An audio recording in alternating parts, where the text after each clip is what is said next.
Okay. మీరు ఇంత క్లారిటీతో ఆ వీడియోలు చేశారు కదా! కొన్ని చోట్ల అసలు వాళ్ళు ఏ పార్టీకి ఓటేస్తున్నారో గుర్తులు కూడా తెలియవట. గాజు గ్లాస్ అంటే ఇంతవరకు జనసేన అని తెలుసు. బట్ అది వేరే అభ్యర్థికి ఇండిపెండెంట్‌కి చాలా మందికి కేటాయించబడింది. రైట్, అవును. సో చాలా కన్ఫ్యూజన్‌లో పవన్ కళ్యాణ్ గారు కూడా కన్ఫ్యూజ్ అయిపోయి స్లిప్ అడిగారట పోలింగ్ స్టేషన్‌లో. ఆ వీడియో కూడా బయటకు వచ్చింది. తెలిసిందా మీకు? తెలిసింది. నవ్వుతున్నారు ఎందుకు? నిజమండి. చాలా మంది నవ్వారండి. నేను నవ్వేదే కనిపిస్తోందా మీకు? ఇది విన్న చాలా మంది నవ్వారు. సో అందుకే మనం నెంబర్ అంత స్ట్రాంగ్ గా చెప్పడం మంచిదైంది యాక్చువల్లీ. యా. సో చాలా అడ్వాన్స్ గా ఆలోచించారు. ఎందుకంటే పార్టీల అధినేతలే మర్చిపోతున్నారు గుర్తులు ఏంటి అనేది. బట్ మీరు అందరికి క్లారిటీ జస్ట్ ఒక నెంబర్ చెప్పేసాం అంతే. Okay, right. సో చిన్నప్పటి నుంచి కూడా శ్యామల గారికి రాజకీయాలపై ఉన్న అభిప్రాయం ఏంటి ఇప్పటికి? నాకు చిన్నప్పుడు ఒక భయం, నేను ఇందాక చెప్పినట్టు. అంటే అమ్మ అది అసలు మనకి కాదు, మనది కాదు అది. మనం ఏంటి, ఓకే చదువుకున్నామా, ఒక జాబ్ తెచ్చుకున్నామా, లేదా నేను క్లాసికల్ డాన్సర్ సో అటువైపు వెళ్ళామా, ఇలా తప్ప అసలు ఎప్పుడు నాకు ఇటు సైడ్ అనేది అసలు ఆలోచన లేదు. ఎందుకంటే ఒక భయం. నాకే కాదు, నాలా చాలా మందికి ఆ భయాన్ని పోగొట్టిన వ్యక్తి కూడా జగన్ అన్ననే చెప్పాలి. ఓకే. ఎందుకంటే మీరు కూడా రావచ్చు, యువత కూడా రావాలి, మీరు కూడా పార్టిసిపేట్ చేయాలి. ఎంతసేపు ఇప్పుడు బయట ఉండి ఇది బాగాలేదు అది బాగాలేదు అని చెప్పడం కంటే దిగి మార్చే ప్రయత్నం చేయొచ్చు కదా.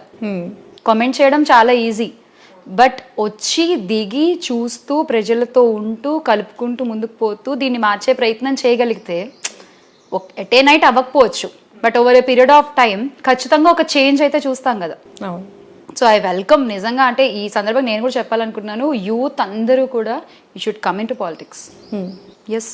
బట్ మీలాగా ఇబ్బందులు పడుతూ సస్టైన్ అవుతూ ఎంతమంది ఉండగలుగుతారంటారు? భయపడి వెనక్కి వెళ్ళే వాళ్ళ సంఖ్య చాలా అధికంగా ఉంటుంది కదా.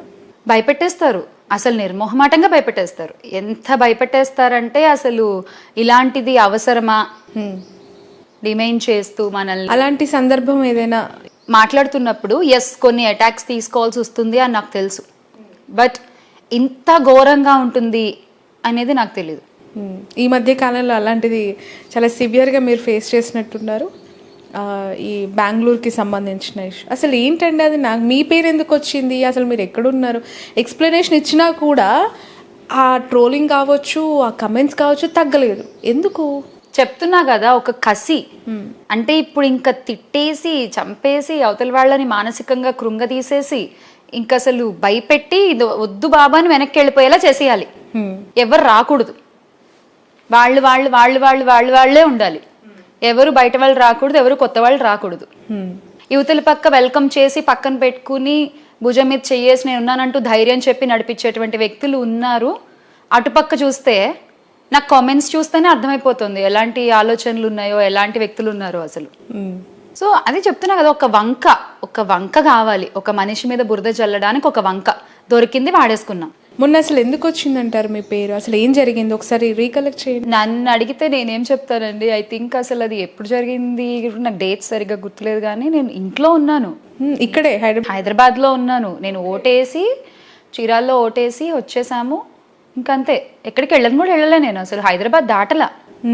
అలాంటిది నేను అక్కడ ఉన్నాను అని చెప్పి వీళ్ళు ఒక వార్తలు క్రియేట్ చేయడం, దట్ ఒక వైసీపీ నేతతో పాటు తన పేరు ఎందుకు? ఎంత అసహ్యం అంటే అది అసలు ఎలా ఉంటుందండి విన్న వాళ్ళకి. ఎగ్జాక్ట్లీ. ఇప్పుడు కాదు అని ప్రూవ్ అయింది, తేట తెల్లాలు అయ్యాయి నిజాలన్నీ కూడా.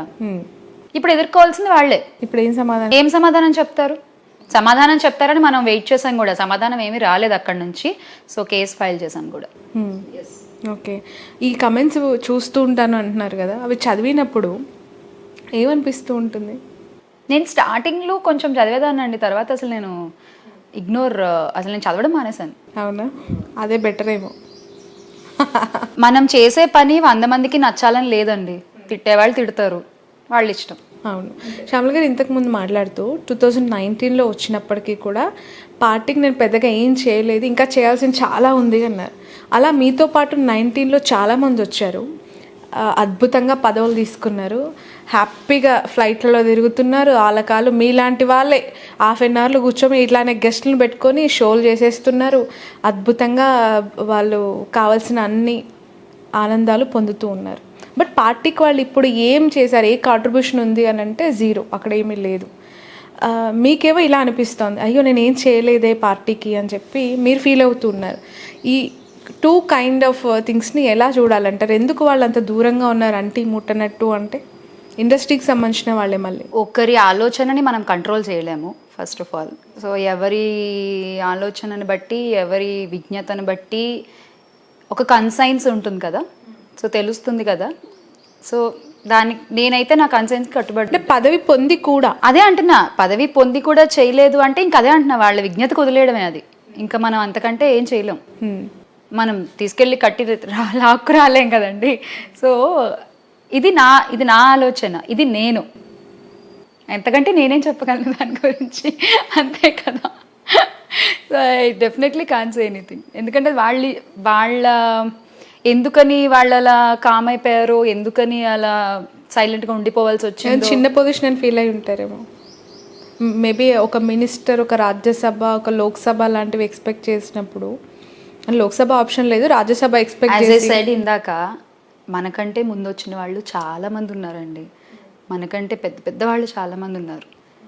అందరినీ చూడాలిగా, ఒక్కళ్ళని తీసి నెత్తిన పెట్టుకోలేరుగా. ప్రతి ఒక్కళ్ళ గురించి ఆలోచించాలిగా, ముఖ్యంగా ప్రజల గురించి ఆలోచించాలిగా. ఒక వ్యక్తి ఒక నిర్ణయం తీసుకున్నప్పుడు ఖచ్చితంగా అది మంచే జరుగుతుంది అనేటువంటి ఒక నమ్మకం మనకు ఉంటే మనం బాగుంటాం. Okay right. ఇక్కడ ఒక క్వశ్చన్ అడుగుతాను. ఆ వ్యక్తి మీలాగే ఇటు పాలిటిక్స్కి అటు ఇండస్ట్రీకి సంబంధించిన వ్యక్తి బాలకృష్ణ గారు. రీసెంట్గా నేను ఒక వీడియో చూశాను, అమ్మాయిని స్టేజ్ పైన ఒక హీరోయిన్ని ఇట్లా తోసేయడం చాలా నేషనల్ మీడియా కూడా బాగా వైరల్ అయిపోయింది. అది అసలు ఎమ్మెల్యే స్థాయి వ్యక్తి హీరో ఇలా చేస్తారా? దాన్ని పైపెచ్చు పక్కనున్న డైరెక్టర్ సంథింగ్ మూవీ టీమ్ అసలు అతను తాగలేదు, కింద బాటిల్లో మిక్స్ చేసేసి వీడియో పెట్టారు, అక్కడ కింద బాటిల్లో వైన్ లేదు. Sorry, I don't know about this, కొంచెం క్లియర్గా చెప్పారు. హీరో బాలకృష్ణ అసలు చూడలేదు. యా, కింద వాటర్ బాటిల్ ఉంది, పక్కనే ఇంకో బాటిల్లో వైన్ కూడా ఉంది. అది వైన్ అని పార్టీ వాళ్ళు అంటున్నారు. అది కాదు, ఎవరో గ్రాఫిక్స్లో అట్లా కలిపేసి పెట్టేశారు అని చెప్పి బాలకృష్ణ గారు తాగిన తర్వాతే అమ్మాయితో అలా స్టేజ్ పైన మిస్బిహేవ్ చేశారు అనేది ఈ పార్టీ వాళ్ళు చెప్తున్నాం. బాలకృష్ణ గారు వైన్ తాగిన తర్వాత? యా, ఆయన అసలు వైన్ తాగరంట కదా. అవునా? ఇది ఇంకా చాలా సార్లు చెప్తారు కదా, ఆయన బ్రాండ్ అది సెపరేట్గా ఉంటుంది కదా, తప్ప నేనేం తాగనని ఆయనే చాలా సార్లు చెప్తారు కదా. ఓకే, అంటే ఆయన అబద్ధం చెప్పారా? అదే నాకు అర్థం కాదు, మీకు క్లారిటీ కోసం మిమ్మల్ని అడిగారు. అసలు బేసిక్గా నాకు ఈ టాపిక్ తెలీదు, ఫస్ట్ ఆఫ్ ఆల్ చూడలేదు నేను.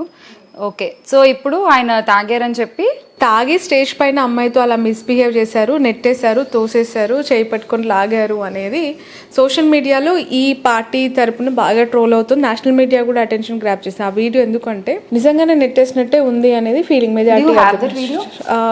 I show you. యాక్చువల్గా చాలా వైరల్ అయింది అది. నేను చెప్పాను కదా, అసలు ఈ సోషల్ మీడియా నేను ఫోన్లు పక్కన పెట్టే శుభ్రంగా పుస్తకాలు చదువుకుంటున్నాను. నేను బిఫోర్ ఎలక్షనే మీ ఇంటర్వ్యూ కోసం ట్రై చేశాను. ఎట్ లాస్ట్ ఇప్పుడు ఆఫ్టర్ పోలింగ్ అంటే రిజల్ట్కి ఇంకొన్ని రోజుల ముందు మనం మాట్లాడుతున్నాం. What is your assumption Shyamala గారు? ఏపీలో ఏ పార్టీ అధికారంలోకి వస్తుంది అనుకుంటున్నారు? అఫ్కోర్స్ మీరు గ్రౌండ్లో తిరిగారు, ఆ పార్టీకి సపోర్ట్ చేశారు, బట్ అటు సైడ్ నుంచి ఆ మూడు పార్టీలు చాలా స్ట్రాంగ్గా ఉన్నాయి, వాళ్ళే అధికారంలోకి వస్తున్నారు అని చెప్పి కొన్ని కోట్లలో బెట్టింగ్ జరుగుతున్న ప్రస్తుత సందర్భంలో నేను ఈ క్వశ్చన్ అడుగుతున్నా మిమ్మల్ని. నా అంచనా అయినా, ఏపీ ప్రజల అంచనా అయినా నేను ఒకటే చెప్తా, జూన్ 9వ తారీఖున జగనన్న ప్రమాణ స్వీకారం. తప్పకుండా రావాలి మీరు కూడా. నేనా? నన్ను అంతే, అందరం కలిసి వెళ్దాం. బట్ ఇది ఓవర్ కాన్ఫిడెన్స్, గ్రౌండ్లో రియాలిటీ అలా లేదు అనే వారికి మీరు ఇచ్చే సమాధానం? జూన్ 9న శ్రీ జగన్మోహన్ రెడ్డి గారి ప్రమాణ స్వీకారం విశాఖపట్నంలో అంగరంగ వైభవంగా జరగబోతోంది. ఖచ్చితంగా ఓటేసి ఆశీర్వదించిన వాళ్ళు అందరూ కూడా రావాలి. ఇంత కాన్ఫిడెన్స్ ఏంటండి అసలు? ఇదివరకు చెప్పా, మళ్ళీ చెప్తున్నాను, నేను 3 పార్టీల జెండా పట్టుకోలేదండి. నేను పట్టుకున్న పార్టీ జెండా ఏంటి, అక్కడే నా కాన్ఫిడెన్స్ ఉంది, నా ధైర్యం. రైట్. సో శ్యామల గారిని ఇప్పటి వరకు ఒక ఆర్టిస్ట్గా, యాంకర్గా అండ్ ఇప్పుడు ఒక పార్టీకి సపోర్టివ్ క్యారెక్టర్ రోల్లో మేము చూస్తూ ఉన్నాం. బట్ శ్యామల గారికి పర్సనల్గా ఈ 3 థింగ్స్లో బాగా సాటిస్ఫాక్షన్గా అనిపించింది, నచ్చింది, ఇందులో ఉంటే కంఫర్ట్గా ఉన్నాను అని అనుకున్న ఫీల్డ్ ఏంటి? నచ్చిన చోట కంఫర్ట్ ఉండదు, కంఫర్ట్ ఉన్న ప్రతిదీ నచ్చాలని లేదు. చాలా తెలివిగా చెప్పేశారు ఆన్సర్. అసలు ఎక్కడ దొరకట్లేదు నాకు. అలా కాదు, నిజమే కదా. ఇప్పుడు ఎస్ డెఫినెట్గా ఒక ఆర్టిస్ట్గా, ఒక యాంకర్గా ఇట్స్ మై డ్రీమ్. కొన్ని ఇయర్స్గా నేను ఇందులో ఉన్నాను, ఐఎమ్ డూయింగ్, ఇంకా మీదట కూడా ఉంటాను, చేస్తాను, ఎస్ కోర్స్. కానీ ఒక ప్రజల కోసం ఒక మంచి చేసేటువంటి ఒక వ్యక్తితో కలిసి నడిచేటప్పుడు ఉండేటువంటి ఆనందం అది వేరే. మీ కళ్ళలో కనిపిస్తుంది. అంటే 2019 కంటే బిఫోరే మీరు అంటే జగన్ గారిని అలా చూస్తూ ట్రావెల్ అయ్యారా ఏంటి దగ్గర నుంచి ఇంత కలిసి? నేను ఎప్పటి నుంచో నేను ఆయన్ని ఫాలో అవుతూనే ఉన్నాను చాలా సంవత్సరాలుగా. సో 2019లో ఐ జాయిన్డ్ అఫీషియల్లీ, అండ్ ఇప్పుడు ఇంకొంచెం విగరస్గా నేను ప్రచారం చేస్తున్నాను తప్ప, అంటే ఆయన ఐడియాలజీ కానీ, చెప్పాను కదా ఆయన మాటిస్తే నిలబడే విధానం కానీ నాకు ఇష్టం. ఓకే, ఇప్పుడు మీరు అంటున్నారు ఖచ్చితంగా ప్రమాణ స్వీకారం మీరు రావాలని నన్ను ఆహ్వానించారు. గెలిచిన తర్వాత జగన్ గారిని కలిస్తే మొదటగా ఆయనకి ఏం చెప్పాలని అనుకుంటున్నారు మీరు? కంగ్రాచులేషన్స్. అంతకంటే మనం ఏమీ చెప్పే అవసరం లేదు అసలు. Just congratulations, AP happy. AP happy బాగుంది ట్యాగ్ లైన్. శ్యామల గారు కొత్త టైటిల్ ఇచ్చేసారు. అంతే కదా. అంటే ఇప్పటివరకు సిద్ధం అన్నవాళ్ళు ఇకపై ఏపీ హ్యాపీ అనాలి. ఇక ముందు కూడా సిద్ధం సంక్షేమ పరిపాలనకి, ఇక ముందు కూడా సిద్ధం. ఎవరన్నా అటు ఇటుగా మాట్లాడితే పనితో సమాధానం చెప్పడానికి ఇక ముందు కూడా సిద్ధం అన్న వెనకాల నడవడానికి.